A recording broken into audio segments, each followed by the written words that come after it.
Audiolibros Jorge Estupiñán presenta El corazón delator, del escritor estadounidense Edgar Allan Poe.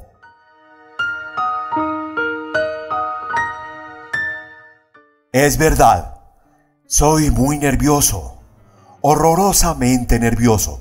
Siempre lo fui, pero ¿por qué pretendéis que esté loco? La enfermedad ha aguzado mis sentidos sin destruirlos ni embotarlos. Tenía el oído muy fino. Ninguno le igualaba. He escuchado todas las cosas del cielo y de la tierra, y no pocas del infierno. ¿Cómo he de estar loco? ¡Atención!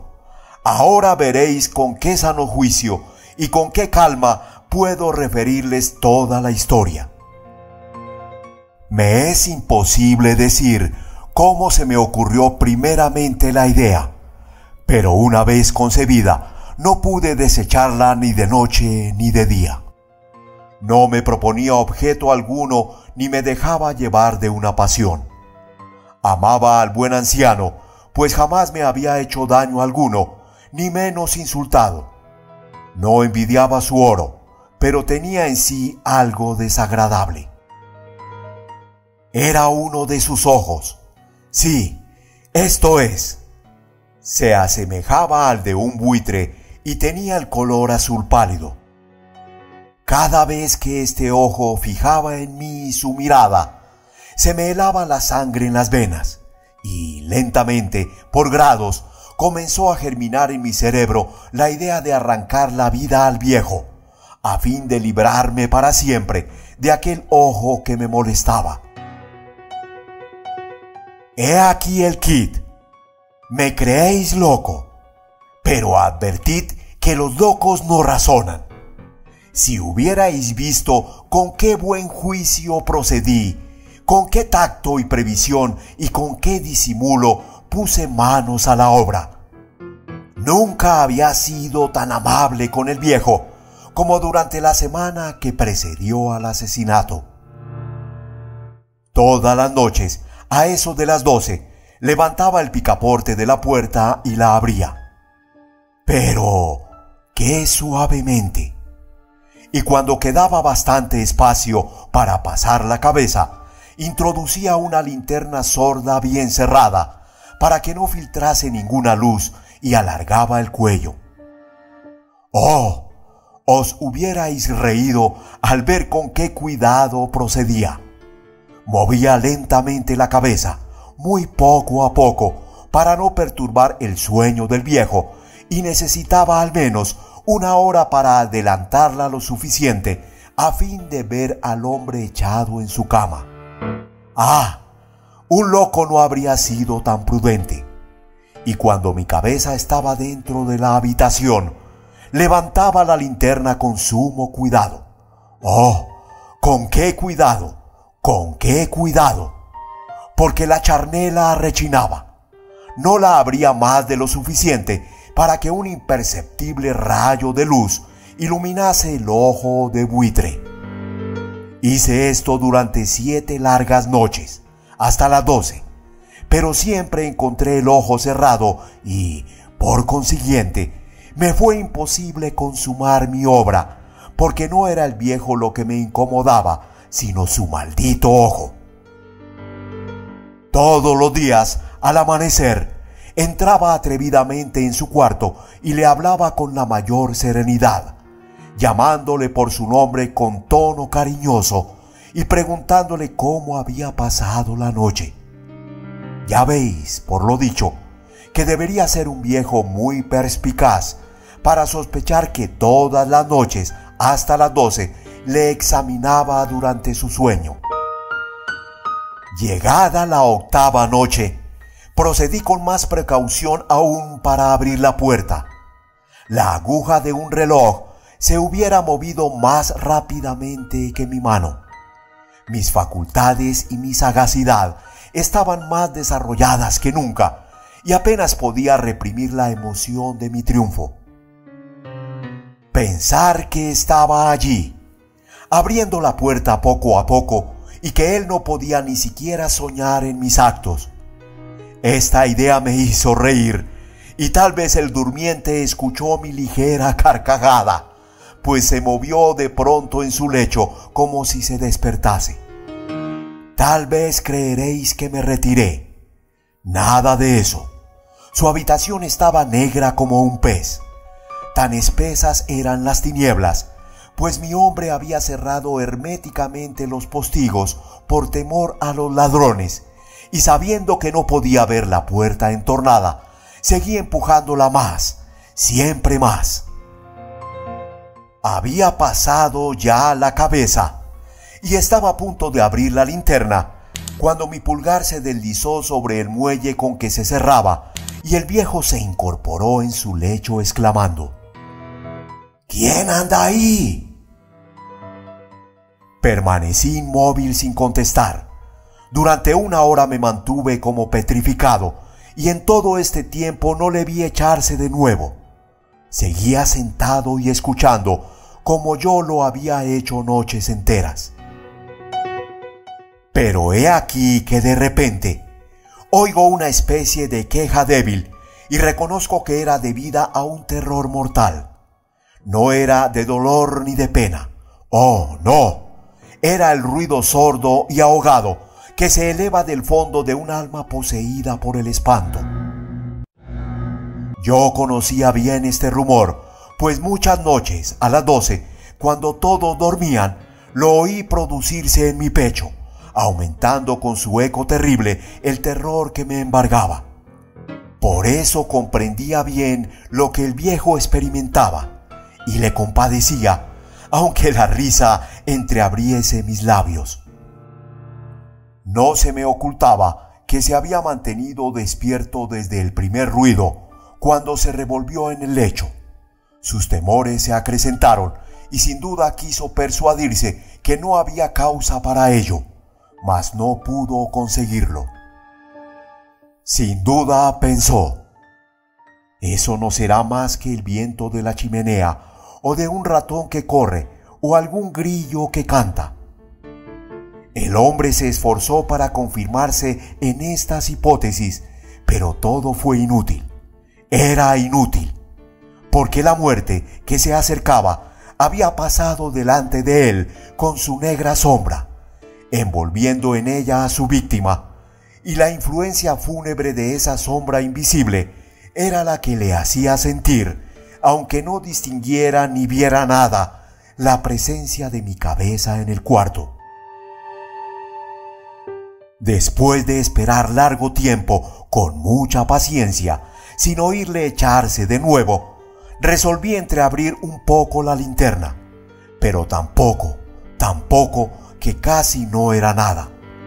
La abrí tan cautelosamente que más no podía hacer, hasta que al fin un solo rayo pálido, como un hilo de araña, saliendo de la abertura, se proyectó en el ojo de buitre. Estaba abierto, muy abierto, y no me enfurecí apenas le miré. Le vi con la mayor claridad, todo entero, con su color azul opaco y cubierto con una especie de velo hediondo que heló mi sangre hasta la médula de los huesos.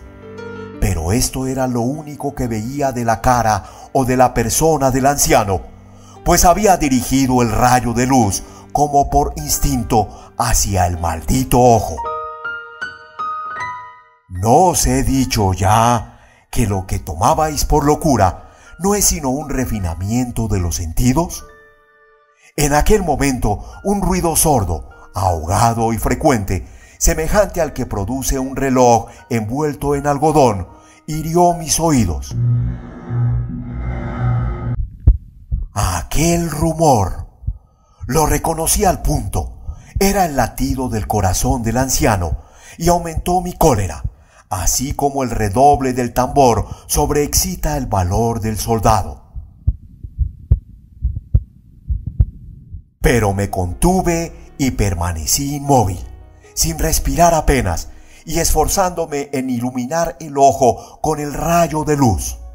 Al mismo tiempo, el corazón latía con mayor violencia, cada vez más precipitadamente y con más ruido. El terror del anciano debía ser indecible, pues aquel latido se producía con redoblada fuerza cada minuto. ¿Me escucháis atentos? Ya os he dicho que yo era nervioso, y lo soy en efecto.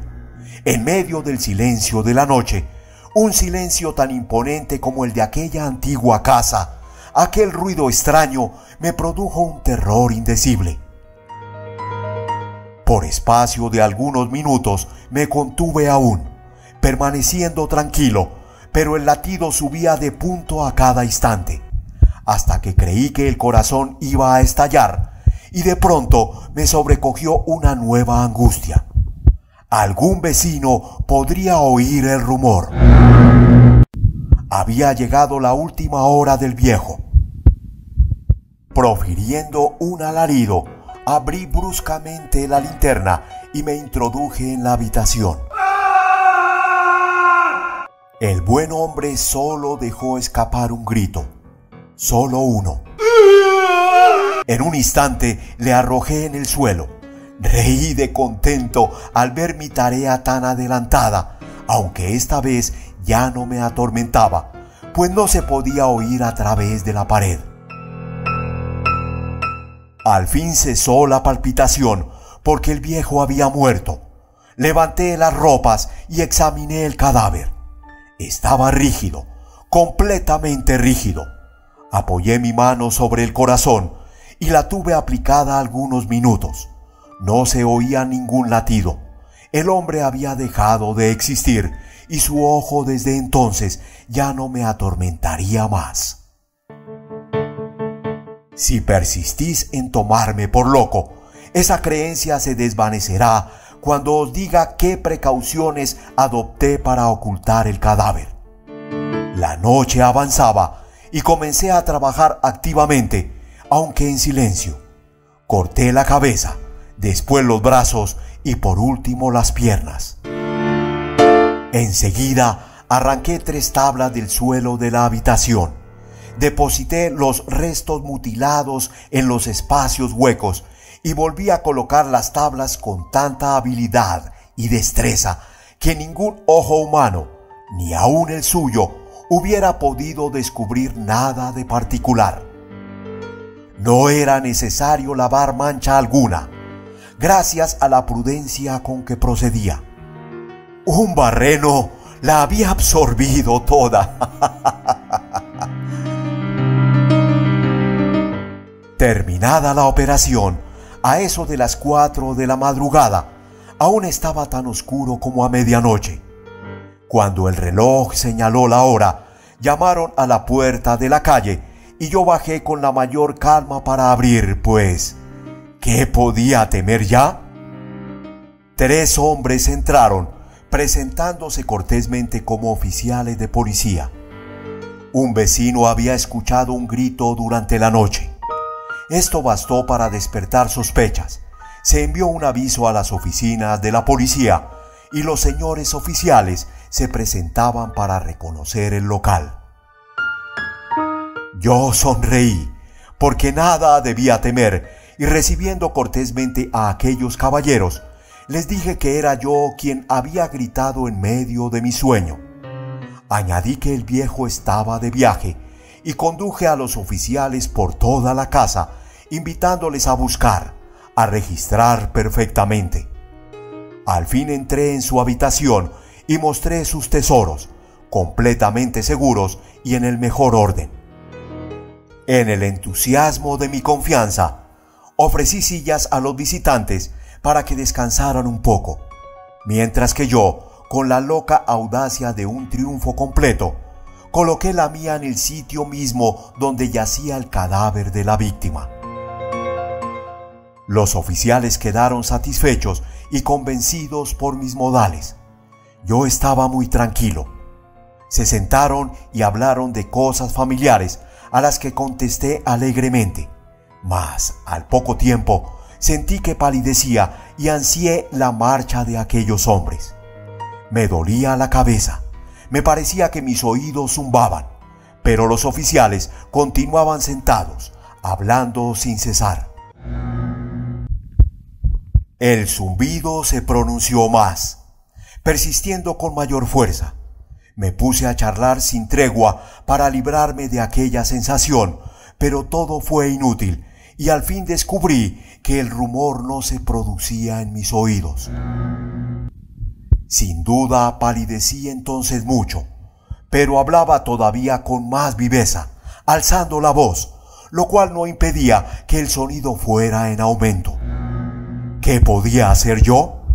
Era un rumor sordo, ahogado, frecuente, muy análogo al que produciría un reloj envuelto en algodón. Respiré fatigosamente.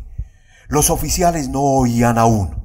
Entonces hablé más aprisa, con mayor vehemencia, pero el ruido aumentaba sin cesar.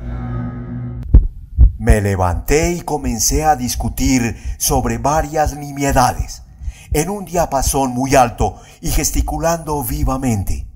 Mas el ruido crecía. ¿Por qué no querían irse aquellos hombres? Aparentando que me exasperaban sus observaciones, di varias vueltas de un lado a otro de la habitación, mas el rumor iba en aumento. Dios mío, ¿qué podía hacer? La cólera me cegaba. Comencé a renegar. Agité la silla donde me había sentado, haciéndola rechinar sobre el suelo, pero el ruido dominaba siempre de una manera muy marcada. Y los oficiales seguían hablando, bromeaban y sonreían. ¿Sería posible que no oyesen? Dios Todopoderoso, no, oían, sospechaban, lo sabían todo, se divertían con mi espanto. Lo creí y lo creo aún. Cualquier cosa era preferible a semejante burla. No podía soportar más tiempo aquellas hipócritas sonrisas. Comprendí que era preciso gritar o morir. Y cada vez más alto. ¿Lo oís? Cada vez más alto. Siempre más alto. ¡Miserables!, exclamé. No disimuléis más tiempo. Confieso el crimen. Arrancad esas tablas. Ahí está. Es el latido de su espantoso corazón.